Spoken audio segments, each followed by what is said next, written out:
Hello everybody, good evening. I'm Cosmic Claire and welcome to another one of my nightly video blogs.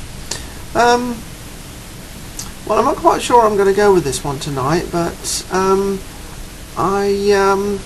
thought it was about time I talked about secrets and deception. There's so much of this that goes on in the world. And I've just recently been watching a couple of new videos about the Diana affair. I managed to, after much trouble, view Keith Allen's unlawful killing film, and that's quite interesting, just for the fact that it's so hard to get to see a copy, even though it's not bound by copyright or charges or anything like that. Whenever a site puts it up, it gets taken down. And I've just been watching an interview with a chap called John King, who's written a book that I forget the title of right now. Diana, something like that, and it's very interesting that this story is rumbling on 15 years after it happened, and every time there's a bit more work done on the evidence, the official story comes apart a bit more. That there's questions about evidence, and I don't really want to go into a lot of the technical details of this particular case, because you can watch these in far more detail, presented more accurately by the people themselves who've done the work, rather than have me repeat it vaguely. But the thing I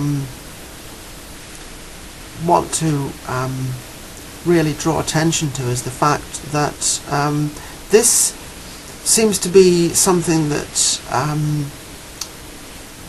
happens with every single kind of major event. There are always unanswered questions, and the official story is never completely satisfying, all the way from the Kennedy assassination to Diana, 9/11, 7/7. I hear the Bali bombing was highly suspect. Chappelle Corby, an Australian national, who's been seriously let down by her government over a false drugs charge, and this has gone on in the past. The British intelligence agencies framed people for IRA bombings. The Gulf of Tonkin incident, which was used as the excuse to escalate the Vietnam War when Johnson had become president, was a complete fabrication. It was just an excuse. The SS Liberty, when the President Johnson tried to let the Israeli forces destroy an American intelligence ship so that they could declare war on the Arab powers, blaming it on them. The Reichstag, where a mentally handicapped man was had the evidence planted on him and was given a show trial. How many times do we have to see these things before we realise that the nightly theatre which is paraded across the television screens of the world is no more than that. It's theatre, it's a fabricated story, it's entertainment, and we only have to look at George Orwell's 1984. I recently viewed the 53 television version with Peter Cushing in it, which is absolutely remarkable. I mean, it's only 5 years or something after the book had been published, so it's quite shocking. And there we have people living in fear and being told who their enemies are by Big Brother and Emmanuel Goldstein. You know, you could just change that name for Osama bin Laden, and everybody projects all their hatred at these figures, and then they carry on with their daily lives. I mean, George Orwell was quite remarkable to have it so well. In many ways he develops on Aldous Huxley's Brave New World, and of course Aldous Huxley was his tutor at Eton, who also introduced him to the Fabian Society, and the Fabian Society are famously have the goal of infiltrating under the guise of pretending to be things that they are not, as is shown by their crest or shield, which is a picture of a wolf in sheep's clothing.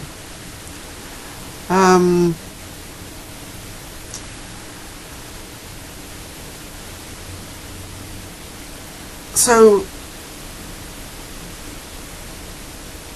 the facade which is presented by the media is becoming ever more and more like a kind of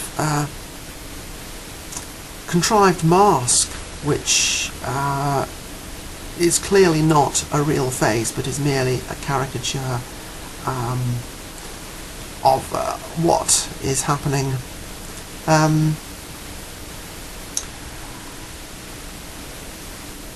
Giving up watching television, particularly giving up watching television news, I think is one of the most important things that we can all do to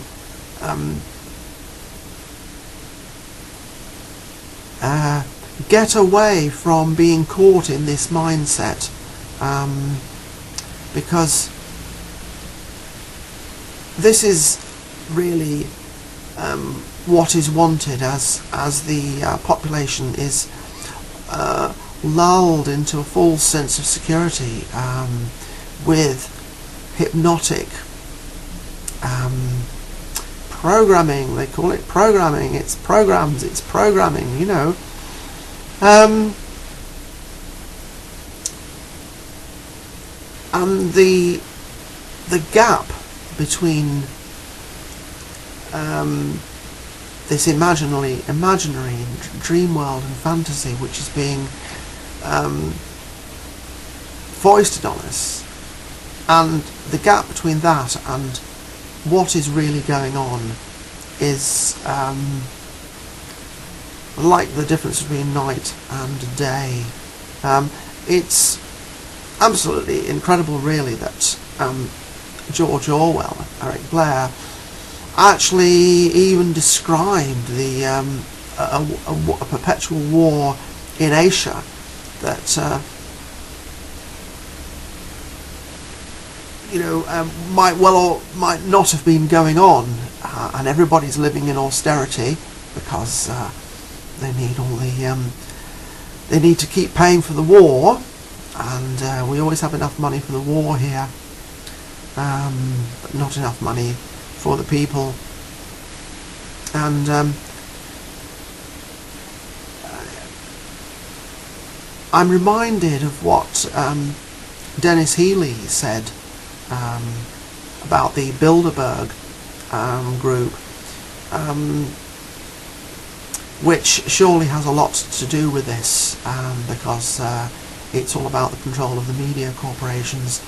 And Dennis Healy, former Labour Defence Minister, Chancellor of the Exchequer and Foreign Secretary, talking about the Bilderberg group and the way they do business privately to plan the future of the world amongst the most senior, or should I say, not senior, most powerful and influential economic and banking and political and royal family personages. He said, "This is how it has always been done. This is how it has always been done. These people get together and they arrange it in private. This is how it's always been done." And it also makes me think of a saying that is attributed, I believe, to Queen Elizabeth I, that deception too is a tool of government. So secrecy and deception are acknowledged to be the means by which the power elite rule, administer this world, these countries, this planet, for their own benefit. So I was talking with a friend earlier about this strange business of secrets in plain sight, and there's something very strange about this, but it seems to be that there seems to be some kind of bargain with the devil. I think that could be literal as well as metaphorical, in which there always seems to be some kind of hint or clue or giveaway or spoiler for events that happen, which when they are deceptions which are foisted on the population. So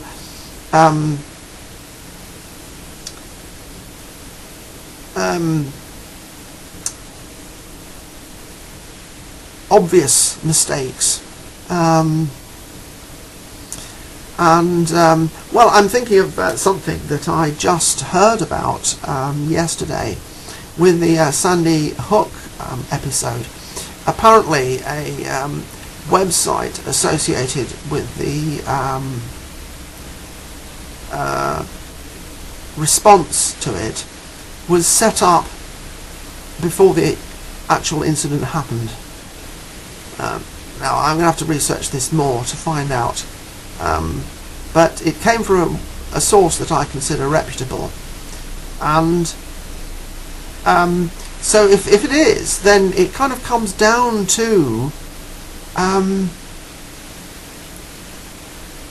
the willpower of the con artist persuading the naive and innocent population that this really did happen, even though the evidence is to the contrary.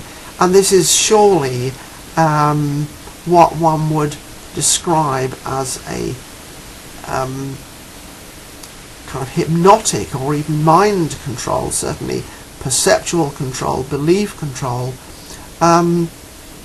system.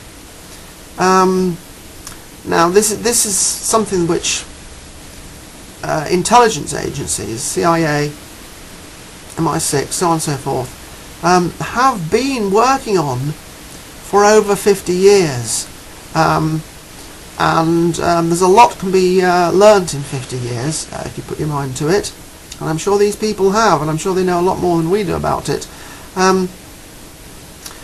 And I think one of the most successful things they have achieved is distracting the people away from the possibility that this kind of thing might be going on, because we are all persuaded, largely, well, maybe not, that the view given to us by the mainstream media, such as the BBC, is by and large what you need to know, and there's no gremlins up the sleeve, there's no rabbit holes. We're looking at it, folks, we're keeping an eye on things.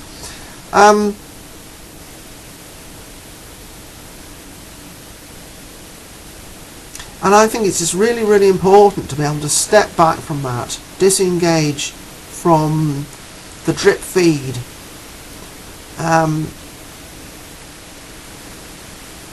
Take some time with yourself and get out of the fear and preoccupation that this stuff feeds into the mindset of the general population, of which anyone who watches this stuff voluntarily on a regular basis becomes part of. My mental health has improved considerably since I've stopped watching television, and I don't know whether that's just a general progressional phase in my life, or if it's because I've detached myself from this hypnotic virtual reality, which has a kind of remote control on our thoughts and our behaviour. But I certainly know that I'm less bothered about what people think about me. Now that is, I think, quite an important conclusion to have come from, and it's only something that now, after about 18 months, I'm beginning to realise.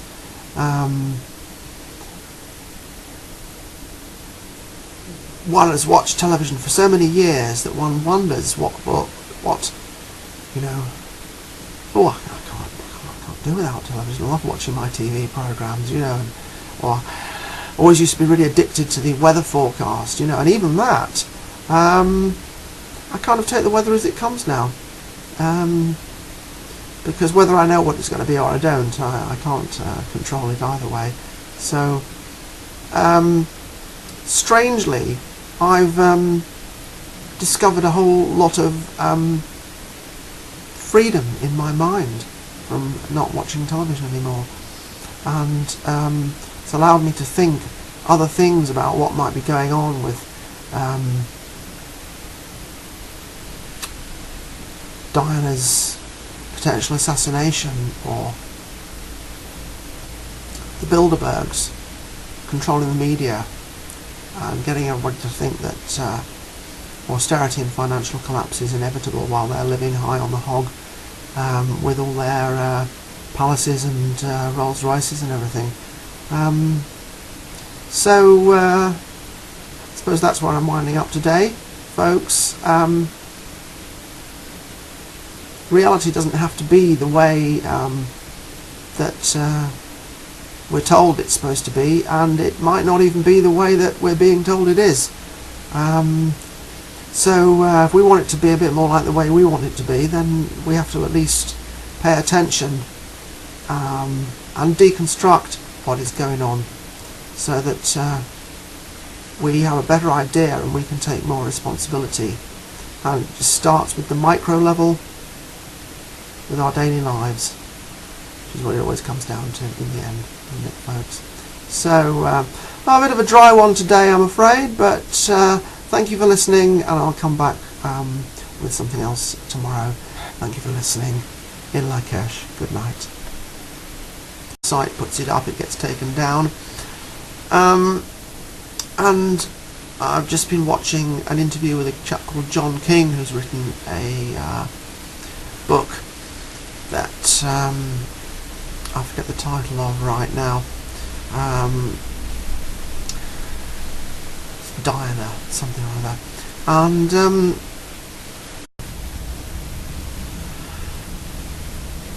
hello everybody, good evening. I'm Cosmic Claire, and welcome to another one of my nightly video blogs. Well, I'm not quite sure I'm going to go with this one tonight, but I thought it was about time I talked. It's very interesting that this story is rumbling on 15 years after it happened, and every time there's a bit more work done on the evidence, the official story comes apart a bit more. Keith Allen's unlawful killing film, and that's quite interesting, just for the fact that it's so hard to get to see a copy, even though it's not bound by copyright or charges or anything like that. Whenever it's about secrets and deception, there's so much of this that goes on in the world. And I've just recently been watching a couple of new videos about the Diana affair. I managed to, after much trouble, view